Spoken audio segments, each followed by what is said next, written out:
kuhusiana na suala la kwamba hizi ikhtilafu au mambo haya yamekuja juzi kwa sababu ya kupatikana hizi television, kwa sababu ya kupatikana simu, mawasiliano haya yamekuwa karibu, ndio maana kumetokea ikhtilafu hizi. Lakini je, hapo zamani za kale wazee wetu walifunga vipi Arafa na hakukuwa na TV? Maana sasa hivi tuambiana, angalia, si wale pale watu kwenye Arafa, si wale pale tunaona Jabal Rahma pale.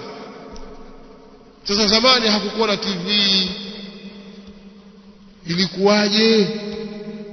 Umeelewa? Mtu angalia, ni kweli bwana. Sasa tena watu wanaweza kujua Arafa ni lini pale watu baada ya watu kurudi kutoka hija.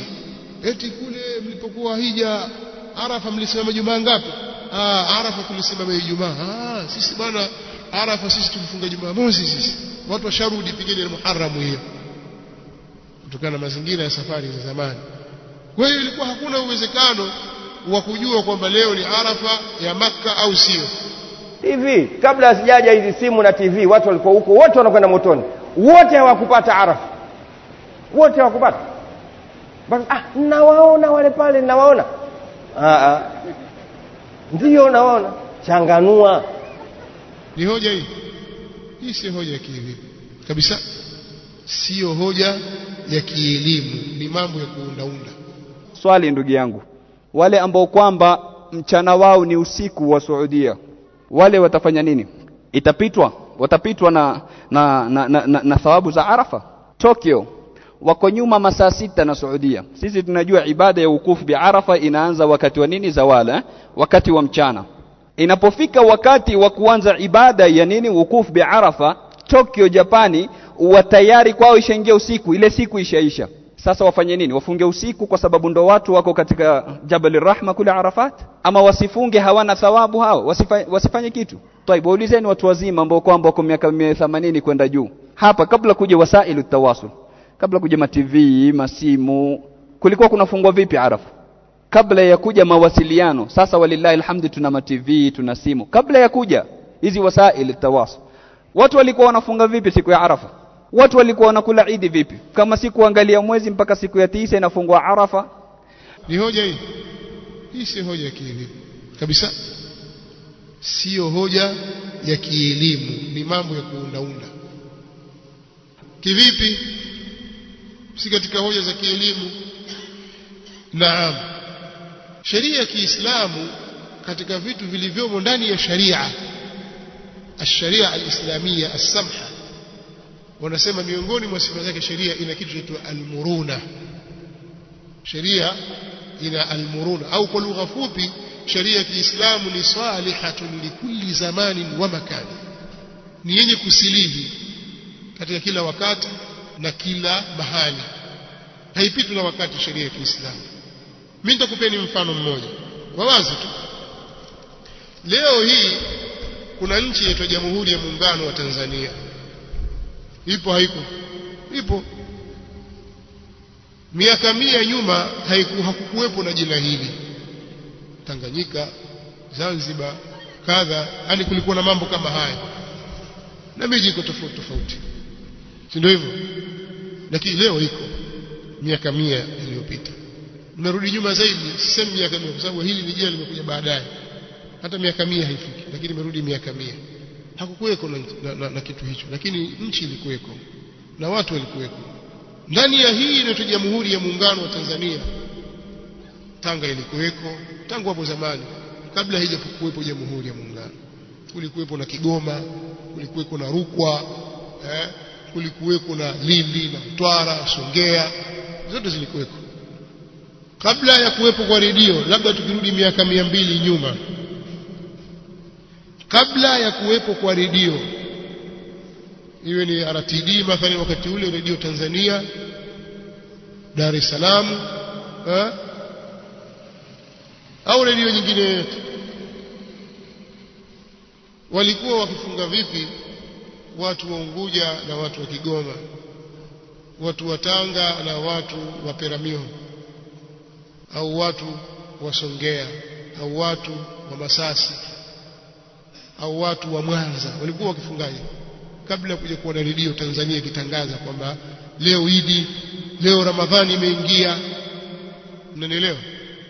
Au ilikuwa miezi haipishani. Haiwezekani kuwa mwezi ulionekana Tanga alafu ikawa watu wa Kigoma hawakuuona, lakini baada ya Radio Tanzania kutangaza watu wakafunga na wakafungua. Sasa kabla ya kuwepo redio wao walikuwa wanafungaje? Kwa sababu sio kusema mawasiliano na mitandao kaona labda mawasiliano ni TV peke yake, ni simu peke yake, ni internet peke yake, hata redio. Sasa kabla ya kuwepo kwa redio watu walikuwa wafungaje? Unaelewa?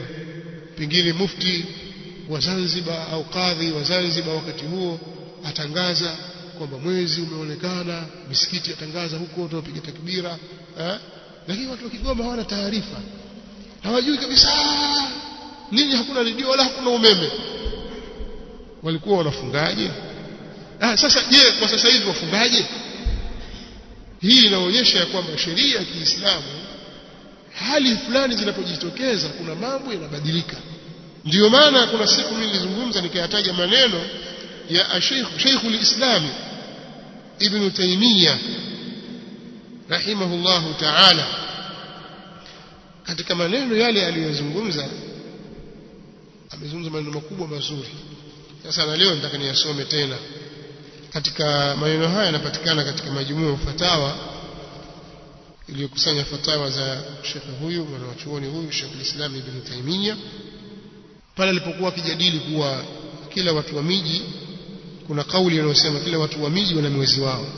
Akasema walladhina qalu la takunu ru'yatan lijami'iha kaakthar ashabi Shafi'i, na wale ambao wanasema haiwezekani kuona mwezi ni kwa watu wote kama ilivyokuwa kauli ya wengi katika wafuasi wa Shafi'i. Minhum man haddada dhalika bimasafati alqasr, kuna miongoni mwao walioweka mpaka wa hilo kwa masafa ya kupunguza swala, kwamba kila watu watakuwa na mwezi wao kwa masafa ya kupunguza swala. Kama wewe utasafiri itazingatiwa hiyo ni safari ambayo itakufanya wewe upunguze swala. Ukienda kwenye huo mji mwingine ambao wewe upunguza swala kwa kuwa ni safari, basi hao watu mji huo mwingine wana mwezi wao, na huko ulikotoka wewe una mwezi wenu. Kuna wanaochuoni wamefikia kusema maneno haya. ومنهم من حدد ذلك بما تختلف فيه المطالع, na kuna ambao waliweka miongoni mwao waliweka mpaka wa hilo kwa kutofautiana matali, machimbuko kal Hijaz ma'a Sham wal Iraq ma'a Khurasan, kama vile Hijaz na Sham, Iraqi pamoja na Khurasan. Akisema Khurasan, eneo hili kwa leo linapatikana kusini magharibi mwa nchi ya Afghanistan. Khurasan kwa leo inapatikana kusini magharibi mwa Afghanistan. Kwa hiyo mfano ni kama mji wa Khurasan, asema mfano kama mji wa Hijazi na Sham. Hijazi, Makkah, Madina na viunga vyake. Sham ni Syria, Palestina, Jordan, hata Lebanon pia inaingia katika Sham. sawa. Wal Iraqi ma'a Khurasan, na Iraqi pamoja na Khurasan. Asema wakilahuma dhaifu, na kauli zote mbili hizo ni dhaifu. Hizi kauli mbili hizi zilizotajwa ziko pana khilafu, lakini kauli dhaifu hazina hujja zilizokuwa na nguvu. Fa inna masafata al-qasr la ta'alluqa laha bil hilal, kwa sababu masafa ya kupunguza swala hayana mafungamano yoyote na mwezi muandamo. Wa amma al-aqalib, na ama majimbo, fama haddu dhalika, kama qala, ni upi mpaka wa hilo, kwamba mji huu mpaka mji huu mpaka wake uko vipi? Kisha akaitia makosa msimamo huo kwa njia mbili hadi akafikia kusema alwajhu athani annahu idha atabarna haddan kama safati alqasr au alaqalim. Njia ya pili ni kwamba tukizingatia mpaka wa masafa ya kukusuru swala au kuzingatia majimbo, fakana rajul fi akhir almasafati waliqlim, kisha mtu akawa yuko katika masafa ya mwisho ya kukusuru swala au mwisho wa jimbo, fa alayhi an yasuma wa yuftira wa yansuka, wa akhar bainahu wa bainahu ghalwatu sahmin la yaf'alu shay'an min dhalika wa hadha laysa min dini almuslimin. Anasema,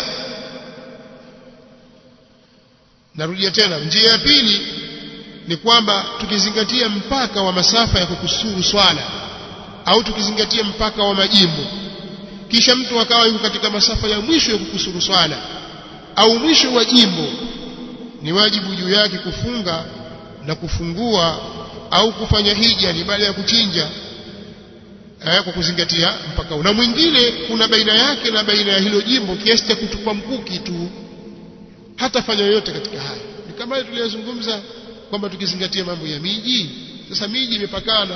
Leo kuna Namanga kwa Tanzania, Namanga kwa Kenya. Pale mpakani kwa upande wa Tanga kuna Horohoro na Lungalunga, ni hapo hapo, watu ndugu majirani. Bali kuna miji imeungana kabisa huko, ukipita Vanga na wapi utakuta miji imeungana kabisa, hawa wako Kenya, hawa wako Tanzania. Sasa tukizingatia mipaka, huyu atalazimika kufunga na wapi, na huyu atalazimika kufunga na wapi. Umeelewa? Sheikh al-Islam alizungumzia jambo hili. Utamkuta sasa huyu atafuata nchi yake na mahali kwake. Pengine mtu aliyekopo Horohoro akafunga na mtu na mwezi ulioonekana Sumbawanga, akaukataa mwezi pengine ulioonekana Likoni au Mombasa pale mjini, akaukataa, au ulioonekana Hola na sehemu nyingine, kile atakwenda mbali. Kwa nini? Kwa sababu ya mipaka. Hii sio dini ya Uislamu, nasema hivi, si katika dini ya Uislamu. Sasa kitu gani kimenisukuma niyazungumze maneno haya? Yeye alichokizungumzia hapa kwamba al-ibra ni usulul ilmi, mazingatio yako kwenye kufika elimu, kujua. Si ushajua, taarifa imekufikia. Sasa kwa njia yoyote, huwezi kusema kwamba taarifa ikija kwa redio sisi tutaikubali, lakini taarifa ikija kwa njia ya WhatsApp, mimi sikubali. Sikubali kabisa. Kwa nini? Nasema haya mambo kisasa. Una kipimo gani cha kukataa habari hii na kuikubali habari hii? Kwa hiyo mazingatio yapo kwenye kufikiwa na elimu. Elimu ya jambo hili imekufikia, ndio maana akasema wal itibaru bi bulughi al-ilmi birru'yati fi waqtin yufidu. Mazingatio yako katika kufika elimu ya kuonekana mwezi katika wakati unaotoa faida. Hapa ndipo ambapo nilikuwa nataka kupasema mimi katika kuijibu ile hoja ya kwamba hapo zamani mbona watu walikuwa wajuaje na ilikuwa hakuna TV. Kweli ilikuwa hakuna TV, kweli ilikuwa hatupati taarifa sisi, tupate habari za kuandama mwezi mahali kwingine. Si Maka tu kwamba mwezi umeonekana Maka au Saudi, bali hata watu walioko Pangani hawawezi kujua habari za mwezi ulioonekana Bagamoyo au Dar es Salaam. Watajua vipi? Sikuna redio. Redio pia imekuja juzi. Je, kabla ya redio ni kwamba kila watu walikuwa na mwezi wao? Je, leo kila watu na mwezi wao? Watu wa Pangani wana mwezi wao na watu wa Bagamoyo wana mwezi wao, watu wa Dar es Salaam wana mwezi wao na watu wa Kilwa wana mwezi wao. Kwa sababu inawezekana ikawa Pangani kuna mawingu lakini Kilwa hakuna mawingu, na hakuna redio, hakuna gazeti, hakuna taarifa ya haraka haraka inaweza kufikia. Miaka 200 nyuma hakukuwa na jambo hilo. Kwa hiyo watu ikawa wanatazama miandamo yao. Sasa jambo hili limekwenda wapi? Mbona leo watu wa Pangani wafunga na watu wa Tabora? Nini kilichoondoa jambo hili? Watu wa Unguja kufunga na watu wa Kigoma, kitu gani kimeleta jambo hili?